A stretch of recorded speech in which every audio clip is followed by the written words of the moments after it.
Hey guys, I thought we would try something different for this blog article, and I've invited my lovely assistant Whitney to help. This blog article really focuses on the fact that all of you have become teachers. All of us have become teachers because of the coronavirus. We're all stuck at home. We all have to educate our kids. And I am an educator by trade, so I have had to work on educating my own students as well as my 9-year-old fourth grader. You want to say hi, Whitney? Hi. So, Whitney and I are very different in our work ethic. I am a perfectionist. I want things done correctly, and I want them done correctly the first time. Whitney is not, right? Nope. What type of learner do you think you are? Probably the type that put half puts half the work in it and doesn't do as well as they could do. That's probably the type of worker I am. And I admit that. That's true. I think that sounds pretty accurate. So, trying to work with Whitney on her assignments sometimes become challenging because we don't see eye to eye in the way that we want the work to be completed and done. So, I tasked Whitney with coming up with a list of a couple things that could potentially help when she's working and becomes frustrated because she becomes frustrated easily. I would argue, in fairness, that Whitney is a perfectionist too, but she demonstrates a little bit differently. She is much more, if she can't do it right the first time, she doesn't even want to try. No. And so she sometimes gets frustrated if things just don't come easily. And so we've looked at a list of 5 things that she has recommended and 5 things that I've recommended, both as a student and as a parent, and how we can help other people if they are finding the same things at home. So Whitney's going to start off with her first recommendation, and she's going to explain it, and then I will work on my recommendations. So what do you have for the first one? You could take a break every now and then. Like if you're tired of doing work for 2 hours, which is what I feel like. The, it That's how long it feels like it is for me when it's only 2 minutes. Feels like 2 hours. And so if you take a break every now and then, you work for say 10-15 minutes, then take a 5-10 minute break, then do it until your work's done, I find it easier. To go back to it and work afterwards. Yeah. I think that's a good one. So my first one is that you should take a break too, meaning you, the parent, because I know that I get very frustrated easily and I struggle, and then that just doesn't bode well for either Whitney or myself. And so if you find yourself in that situation, then take a break, and maybe even take a break on purpose just to see what they can accomplish without you standing there. Sometimes it takes a little more pressure off if I'm not hovering over Whitney's shoulder when she's working, and if I check her work after the fact. The bad of that is I make her go back often and fix whatever it is that she has not done correctly. And it's very frustrating. But it does let her kind of breathe if I am not necessarily hovering over her. So if she doesn't need my help, then doing something else is perfectly acceptable. What do you have for number 2? So for my number 2, you could get a reward. Like maybe you could get candy afterwards, or if you're one of those people like definitely me who love the iPad, straight love it, or if you have a phone or a laptop, Kindle, whatever you like for technology or treats or candy, or all that junk that parents apparently don't like these days. Stop laughing at me. You could get a reward afterwards. That's what I just said. Like when you're done, your mom or dad could bribe you, or guardian could bribe you to get candy afterwards if they want you to get your work done, or iPad or phone, Kindle, computer, all that stuff. And you think that that would help you complete it better or faster or more proficiently if you know you're working towards a goal? Personally, I haven't tried this that much. I've tried it before, but not like, say, I've tried it for like 2 or 3 times, but it has been effective for me in those 2 or 3 times that I've tried them. Okay. So mine kind of goes along with what Whitney's saying. My second one is a sticker chart. We were struggling. I also have a 4-year-old, and she wants to do work too while I'm doing work and Whitney's doing work, and it's hard to manage. And Whitney is driven by technology. She wants her iPad 24 hours a day. She doesn't have a phone. She doesn't have a laptop. I have an iPad. But she does have her iPad. So for us, we have to work all through the morning earning 5 stickers in order to get iPad time around lunchtime. So that means she has to get dressed. She has to brush her teeth. She has to do whatever work it is that has to be done for schoolwork. She has to play. She has to do something creative. She has to pick up the house, so on and so forth. And so if she earns her 5 stickers, then she gets some iPad time. And then after the iPad time, she has to go back to doing whatever else she hasn't completed for the morning. That has saved my life. It has been like it's very clear and cut on the expectations, and they know what they have to do. And she is also a kid who wants to stay in her pajamas 24 hours a day.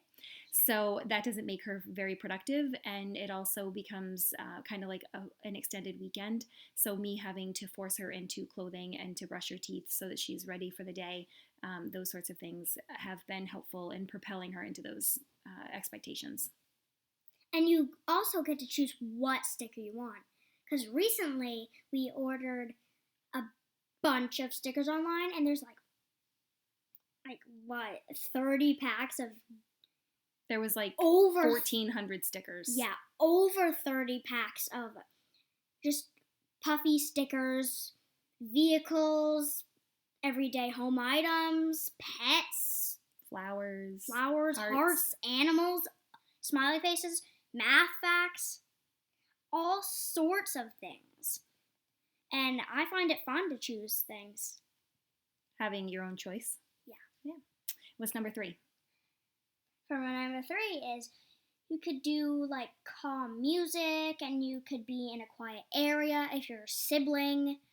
Particularly for me, my sister, I wouldn't say she is not annoying, but her actions when I'm working tend to be a lot more annoying than I would like, and it slows me down a lot because I keep having to say, Emmy, please stop. Emmy, stop. Emerson, stop. And sometimes Mom here doesn't exactly take my words. Sometimes she's like, well, then go to a different room because Emmy's playing out here. And it frustrates me, so I go to my bedroom on my giant beanbag with a blanket or two, maybe a snack, a drink, my work, obviously. And sometimes I take a blanket with me, and I just sit there on my beanbag forever and do my work, and it slows me down, but it is definitely more helpful than someone screaming in your ear. So there are times that my 4-year-old is running around and it's hard to keep her contained and quiet, and we oftentimes work at the kitchen table because that seems to be the most productive area.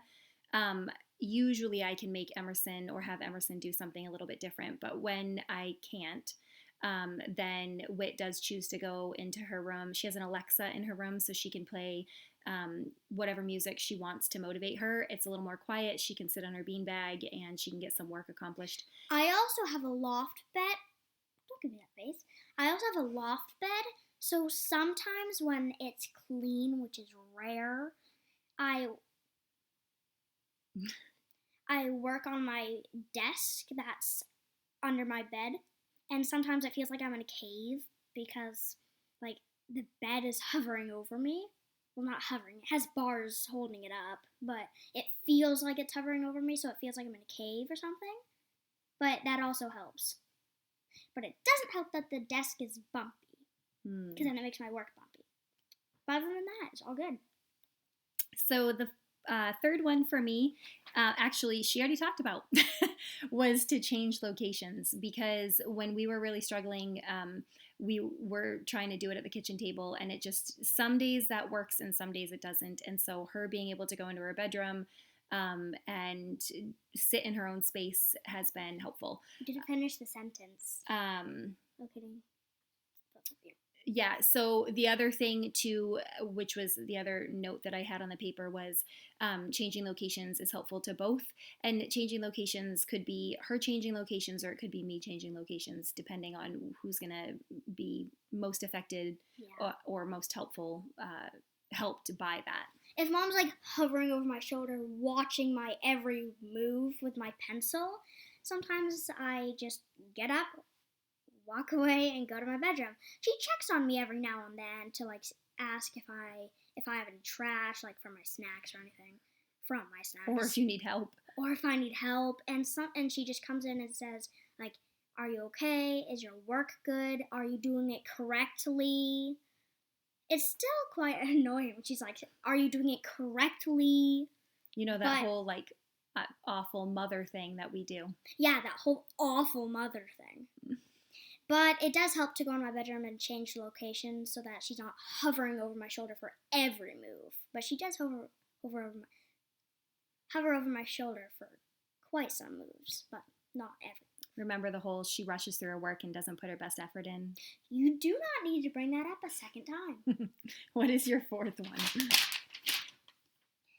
For my fourth one, this one's my favorite. For the fourth one is for you, those. Remember number 3, how I'm like, you can go to a quiet area or something. For the fourth one is, for those of you who prefer a noisy or not as quiet area, you could put on pop or hip-hop music. Those are some good choices. I love hip-hop music. Or especially songs from the new movie Zombies 2. Because it's awesome. And also, the songs from Zombies 2 are awesome. Like, one of my favorites, Flesh and Bone, We Own the Night, We're Better Than Ever, Do It Like the Zombies Do. There's tons of songs, and they're awesome. Go check it out.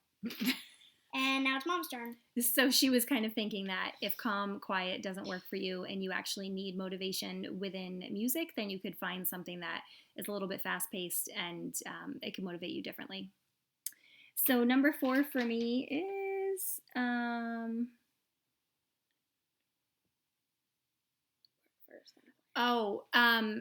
technically already said this. So doing the work first and then playing, as opposed to playing first and then working.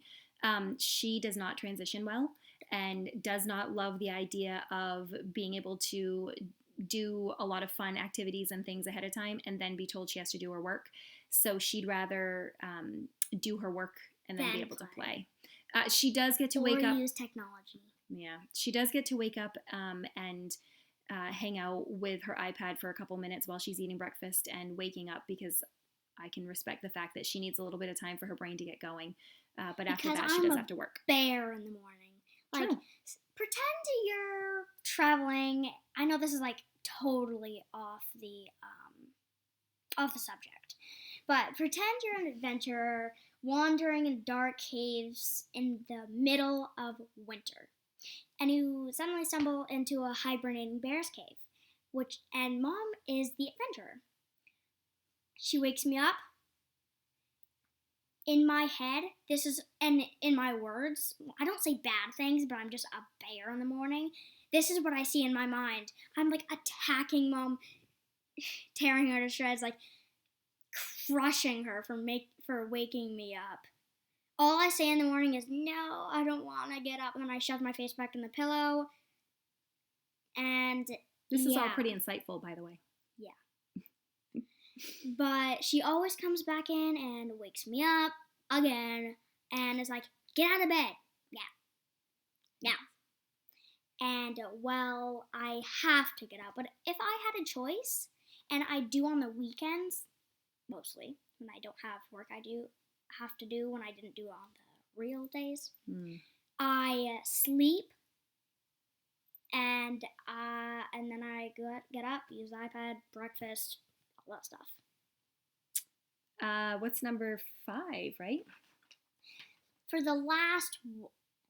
Finally, for the last one, maybe before or after, you could draw something calm or nice, or you could write a story or write a letter to someone. Like my best friend Amalia, she's going to go to middle school with me, but she will be moving away. And when she moves away, I can't talk to her or anything, we can write letters or be pen pals and talk to each other through drawings or letters. Or we could draw people that are saying things that we're saying in real life, but we're drawing it on a letter for the person. Or if you don't have anybody that lives far away, or you just want to draw or write a story, that's also okay. It should be something nice, calm, not like all like gunny pew pew thing. Those, what does that even mean? Angry dinosaurs. I don't know, like pew pew, pew pew. I think we're like derailing here. You're derailing. So I think so this is like motivation, either if you need it during the time that you're supposed to be working or after the fact. Is that what you're saying? Okay. Yeah. Like you can draw before or after. If you are one of those people that are inspired by drawings or love drawing, like I do. I love drawing. I have a real skill in drawing. Everybody says I draw such amazing detailed dragons and stuff that my mom and dad look at it for hours, not hours literally, but like forever when I draw it, because they're like, oh, this is so good. How did you draw this? That's true. She really does draw amazing dragons. I couldn't do it. No, she couldn't. I've seen her draw a cat. Hey. A cat. Come on now. All I see is a round oval, 2 or 4 little stumps, little string at the end of the body, and like a circle and 2 triangles. That's what I see. You're awful. So my last recommendation is to start with the work that they dread the most, or the work that's the hardest for them. Yeah.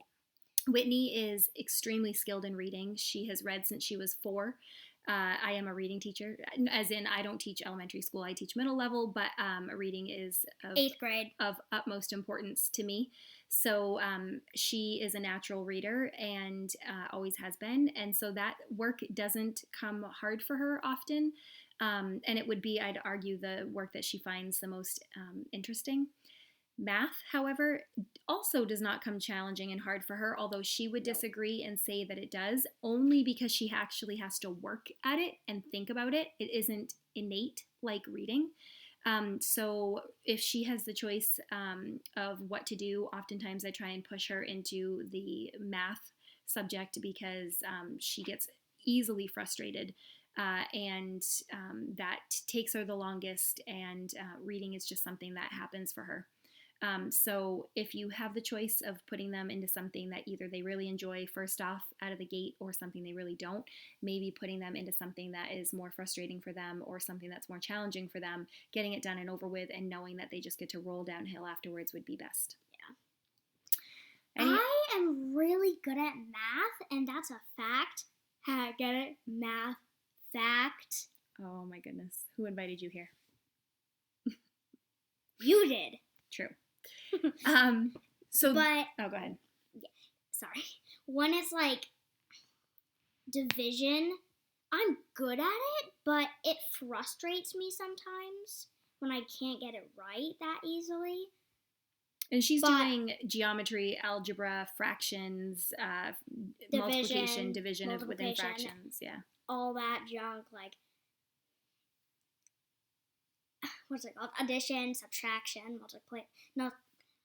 multiplication, and division. I am so good at math, and I'd say my reading skill is better, but it can be frustrating at times.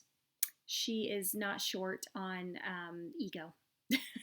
I mean, ego, Mm, not eco. I definitely said ego, not ego. No, you said eco. You were like, an eco. So I am hoping that this was helpful for you, especially coming from both the parent role and the child or student role.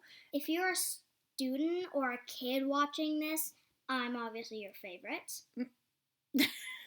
But if you're a parent or a kid and a parent watching this, then hopefully she's not your favorite. But we hope that this was helpful for you. Especially since we are going to be doing this homeschool COVID-19 quarantine stuff for who knows how long. So Could be until May. well, it's definitely until May. Well, it could be longer than May. Right. So if I didn't say it in the beginning because I can't remember, Happy Easter. It is Easter today. I am wearing my rabbit shirt, not that you can really tell. Yeah, you can Oh, she's going to show you, yeah. Little bunny shirt that she just bought. It's super cute. I'm so jealous. And the glasses on the bunny actually, ow, I can't see. Technically match me and Mom's glasses. I can't get it right. Kind of.